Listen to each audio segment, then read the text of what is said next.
imagine this. It's the 1960s, a vibrant time for music with bands that rocked our world and shaped the sound of the era.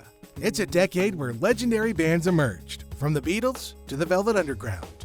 But the 60s weren't just about the big names. There were plenty of other great bands that deserve a comeback. Let's turn back the clock and bring these famous bands from the 60s back to life. We embark on our journey with none other than the Yardbirds, a legendary band that originated in the bustling city of London. Around 1963, they began their musical adventure, and with their unique blend of blues, rock, and experimental sounds, they quickly captured the hearts of music lovers worldwide. The band consisted of Eric Clapton, Jeff Beck, and Jimmy Page, who became prominent figures in the music industry at different times. With hits like For Your Love and Heart Full of Soul,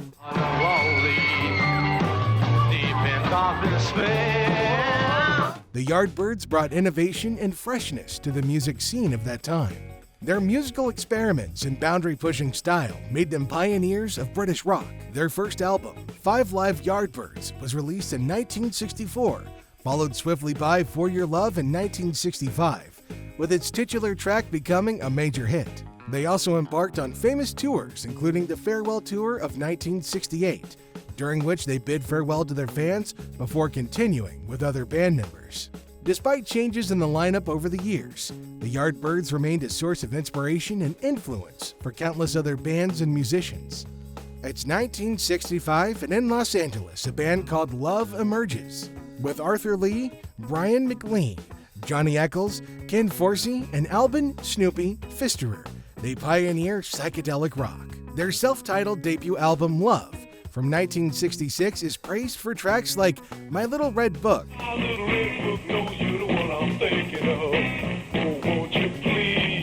and A Message to Pretty.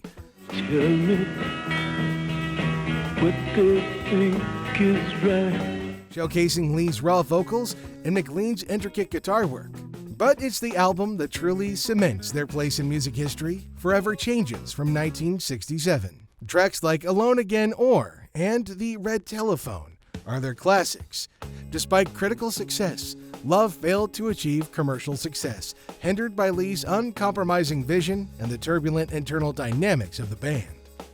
It's time to immerse yourself in the hypnotic sounds of Light My Fire and Riders in the Storm as we delve into the dark and poetic world of The Doors. The Doors emerged in Los Angeles in 1965. Unlike many other famous bands of the 1960s who hailed from the East Coast, this quartet, featuring Jim Morrison on vocals, Ray Manzarek on keyboards, Robbie Krieger on guitar, and John Dinsmore on drums, was unafraid to push boundaries. We want the world and we want it now was their motto. With Jim Morrison as the charismatic frontman and songs infused with dark, mystical themes, The Doors captured the essence of the counterculture spirit of the 1960s. The Doors were known for their electrifying live performances.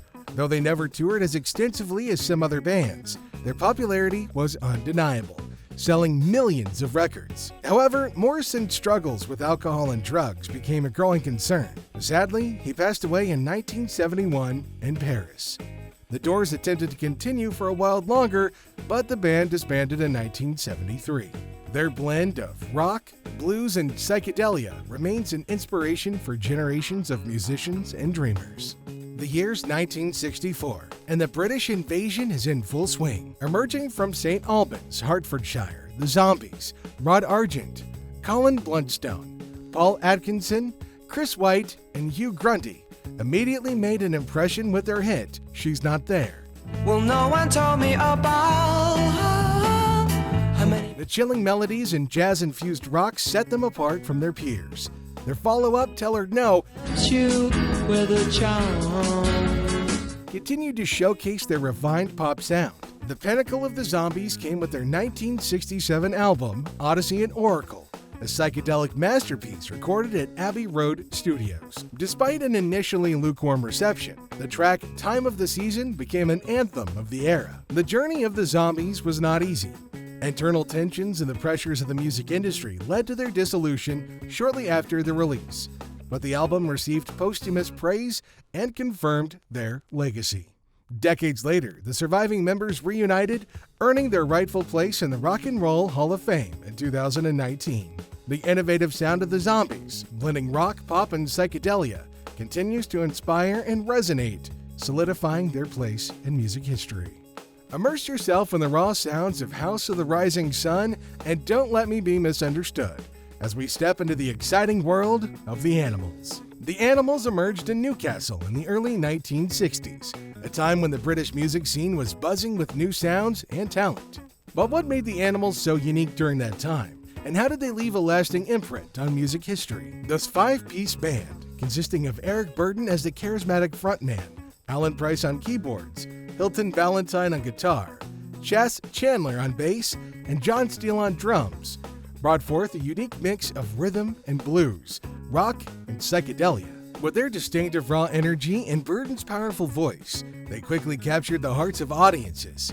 It's like the House of the Rising Sun, In God, I know I'm one. and Don't Let Me Be Misunderstood Sometimes I'm so carefree. catapulted them to global fame, making them icons of the British invasion.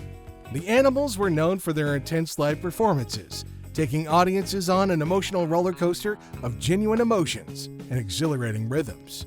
Despite internal tensions and lineup changes, the band remained an influential and beloved part of music history. The California dream of the 1960s wouldn't be complete without the Beach Boys. Founded in 1961 by brothers Brian, Dennis, and Carl Wilson, their cousin Mike Love, and friend Al Jardine, this band from Southern California brought sunshine to the music scene.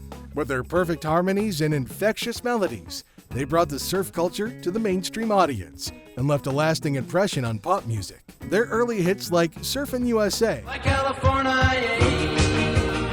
you see them wearing their baggies, Warachi sandals too. and California Girls Styles they wear, and the Southern girls. captured the carefree vibe of California beach culture with their sweet harmonies and catchy tunes. They extensively toured in the early 1960s, playing thousands of shows to screaming fans. Their album, Pet Sounds, is often regarded as a masterpiece of the genre, with tracks like God Only Knows and Wouldn't It Be Nice pushing the boundaries of pop music and songwriting. The band endured ups and downs, including the tragic deaths of Dennis Wilson in 1983 and Carl Wilson in 1998. Mark Love and Bruce Johnston were later added to the band, keeping the Californian dream alive for new generations. The Kinks, the visionaries behind timeless hits like You Really Got Me and Waterloo Sunset. But what was behind the Kinks with their groundbreaking mix of rock, pop, and British humor? The Kinks emerged in London in the early 60s, crafting a unique sound that would leave an indelible mark on music history. Raw energy blended with melodic finesse. Led by brothers Ray and Dave Davies, the band unleashed a wave of creativity and provocation in the British music scene. With their sharp observations of everyday life and their satirical take on the world around them, the Kinks were much more than just a rock band. They were cultural commentators and social critics. Hits like Lola, Where you drink champagne and it tastes just like cherry. and Sunny Afternoon Taken all my dough and left me in my stately. are just a few examples of their timeless repertoire, captivating both the music and the listeners. Despite the ups and downs in their careers, the Kinks remained a source of inspiration and admiration for generations of musicians and fans worldwide. Join me and step into the world of folk rock with the Byrds, the visionaries behind timeless hits like Mr. Tambourine Man and Turn, Turn, Turn. But what was behind the Byrds with their groundbreaking fusion of folk and rock? The Byrds emerged in Los Angeles in 1964 and pioneered a sound that would define an entire era. Folk rock, the band featuring Roger McGuinn on jangly 12-string guitar, Gene Clark on vocals, David Crosby on vocals and rhythm guitar, Chris Hillman on bass, and Michael Clark on drums, took folk music and electrified it. With their charismatic jingle-jingle guitar sound and harmonious vocals, they ushered in a new era of musical exploration and defined the sound of a generation. The Byrds were not only gifted musicians, but also talented songwriters, with songs like 8 Miles High,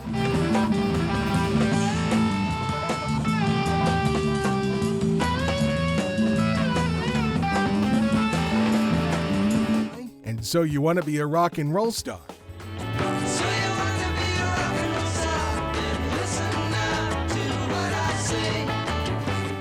Capturing the spirit of the counterculture and leaving a lasting impact on rock music. Crosby departed in 1967 to form Crosby, Stills and Nash and Young, another legendary band. While other members came and went, McGuinn remained the constant factor. Despite their artistic influence, the band's mainstream success was fleeting, and the band disbanded in 1973. It's time to get swept away by the raw, bluesy sounds of CCR, the band known for their unmistakable swamp rock sound, with hits like Proud Mary, Job in the city, working for the man every night and day. Fortunate Son.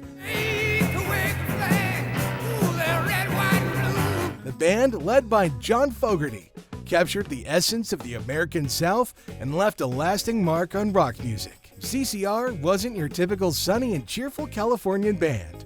Their songs were imbued with social commentary and political messages, with Fogerty's raw voice and powerful guitar riffs giving a voice to the working class and the oppressed. The band started with John Fogerty on vocals and lead guitar, his brother Tom Fogerty on guitar, Stu Cook on bass, and Doug Clifford on drums. They toured relentlessly from 1968 to 1972 and became incredibly popular with their electrifying live shows. Despite their success, tensions arose within the band, primarily between John Fogerty and the other members over creative control. These tensions increased as the band became more successful and, combined with financial and management problems, eventually led to the band's breakup in 1972. The Fogerty brothers tragically never reconciled musically, with John Fogerty going to have a successful solo career. Stu Cook and Doug Clifford continued performing, initially as Creedence Clearwater Revisited, but not under the name CCR due to legal issues. CCR's music remains a powerful reminder of the turbulent 60s and a timeless symbol of resistance and struggle. Can you imagine a young Jimi Hendrix taking the stage in London in 1966, setting his guitar on fire while mesmerizing the crowd with his unique blend of blues, rock, and psychedelia?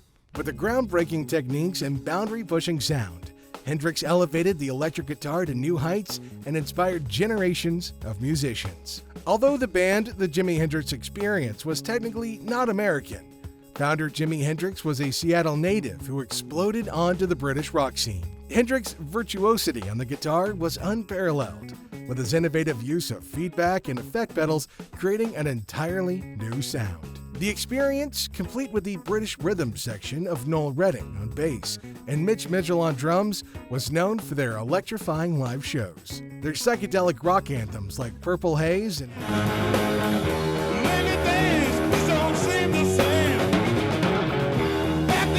Hey Joe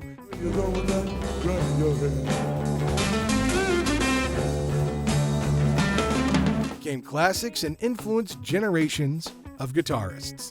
His legendary performance at the Woodstock Festival in 1969, where he played an epic version of the Star-Spangled Banner, remains one of the most iconic moments in rock history and a testament to his unmatched talent and innovation. Despite the fact that the Jimi Hendrix Experience lasted only 3 years due to Hendrix's tragic death in 1970, they left an indelible mark. Noel Redding and Mitch Mitchell continued to make music for a while, but they never quite recaptured the magic. So which iconic bands from the 60s would you like to see again? Make sure you let us know in the comments section down below, and don't forget to like and subscribe for more music nostalgia.